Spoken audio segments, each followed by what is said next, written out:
Hi, I'm Jim Love, CIO of IT World Canada, and I'm unboxing the DTEK60, BlackBerry's newest in its line of Android phones.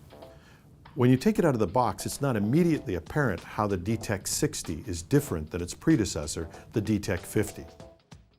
That's because, for the most part, BlackBerry is not emphasizing the physical device. In fact, they've outsourced most of the design and all of the manufacturing of their phones. But what BlackBerry is emphasizing is what's inside and the user experience. Now, the emphasis is on the software, focusing on closer integration with their larger software portfolio. Secure Smart, that's high-level voice and messaging encryption. Watchdocs, that's secure file sharing. Good, secure business class email and collaboration tools. And their existing products of BBM messaging, the BES enterprise mobility management software. Attempting to position their message of a secure device in the context of the Internet of Things, and if you've been following what's been happening over the past few weeks as IoT devices have been exploited to mount attacks on the Internet servers, with devastating effect, I might say, this is a perfectly timed message. Even as it moves from its own operating system to the Android operating system, which fairly or unfairly is perceived as being less secure, BlackBerry has doubled down on security as its key message. The DTEK60 comes with Android 6.0, Marshmallow, with BlackBerry's own hardening of the Linux core. This isn't the latest version of Android, that's version 7, Nougat, but Android 6, Marshmallow, incorporated a lot of new security features and some other improvements like allowing for fingerprint sensors and added battery management. BlackBerry claims they've added some key hardening to the Linux kernel itself. Obviously, they aren't really forthcoming about all the details. But if you take BlackBerry at its word, what you don't see is important, the security on the inside. But let's look beyond the security. One question I had is, how does this new phone compare with the DTEK50? Frankly, it's hard to tell them apart at first, but that's a good thing. The DTEK is light, comfortable in your hand, and maybe this isn't for everyone, but it fits into your pocket easily. But when you look closer, size. The DTEK60 is thinner than the DTEK50. The 50 was already a slim phone, 7.4 millimeters, less than a third of an inch.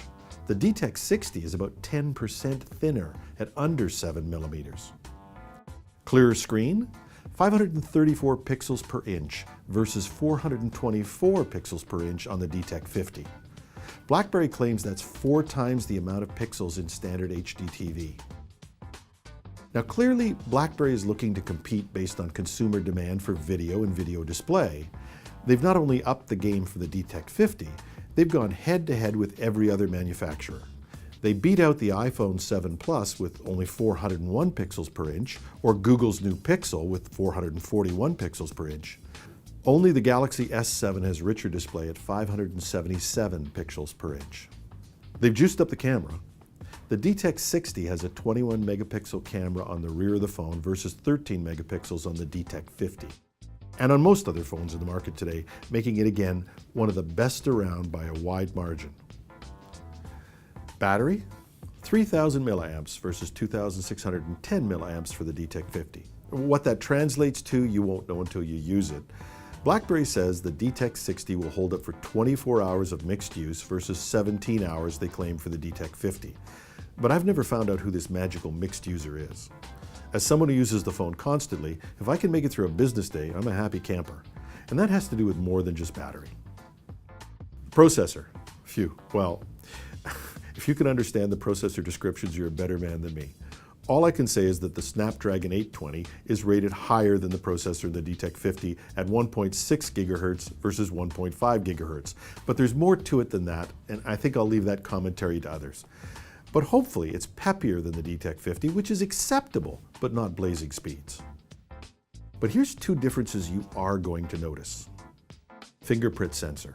BlackBerry has included a fingerprint sensor. This is the only thing that made me miss my Nexus 6. A good addition and proof that they're going head-to-head for the prosumer market. Another difference with the DTEK60? USB-C.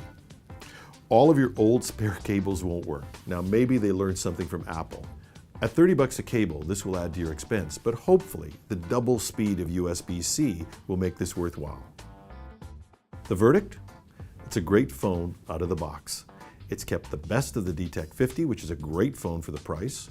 It will come to market in the mid $600 range Canadian, which is a lot more than the DTEK60, but a lot less than the iPhone, the Pixel, or Samsung equivalents.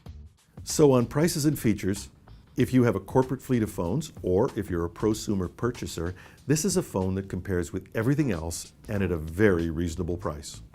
I've said this before, I love all phones, and I've had a number of them, the iPhone, the Google Nexus, the Samsung, but for many reasons, the DTEK50 has become my go-to phone of choice, weighing the good and the bad. But I can see, with the addition of the fingerprint sensor and some of the new features on the DTEK60, it just might become my phone of choice.